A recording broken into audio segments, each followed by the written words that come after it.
যে বাবা কষ্ট করে সকাল থেকে সন্ধ্যা পর্যন্ত বাড়ির লোকের কথাই ভেবে যায়, সে বাবার কথা কেউ ভাবে না। বাড়ি যখন কোনো ছোট বাচ্চা থাকে, ছেলে অথবা মেয়ে, যখন ওই বটগাছ নামের বাবাটা চলে যায় দুনিয়ার থেকে, তখন বোঝা যায় যে কে ছিল আর কি ছিল বাবা। এ কথা কোনো সন্তানই চেষ্টা করে না, চিন্তাও করে না। বাবার পরে চাপ দিয়ে সন্তানের যত আহামরি চাপ, বাবা আমাকে এই দিতে হবে, বাবা আমাকে ওই দিতে হবে, বাবার পরে যত চাপ, ওই বাবাও কষ্ট করে ছেলেদের কষ্ট সহ্য না করতে পেরে তাদেরকে ওই জিনিস কিনে দিতে বাধ্য হয়।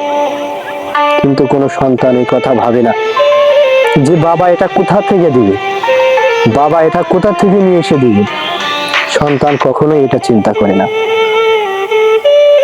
তুমি একদিন বাবা হবা, তুমি একদিন সন্তানের বাবা হবা। ওই সন্তান তোমাকে যখন, একটা ছেলে যখন তোমার কাছে আবদার করবে, যখন তোমার কাছে টাকা থাকবে না, অর্থ সম্পদ থাকবে না, ওই জিনিসটা দিতে যেয়ে যখন তোমার কষ্ট হবে, তখন তুমি বুঝতে পারবা যে আসলে বাবা কি একটা জিনিস। আমি বাবাকে নিয়ে বলতে চাই, পৃথিবীর সমস্ত বাবাদেরকে বলতে চাই, বাবা, সব বাবারা ধন্য বাবা। সব বাবার প্রতি ভালোবাসা থাকলো, সব বাবার প্রতি অন্তরের অন্তরস্থল থেকে ভালোবাসা দিলাম।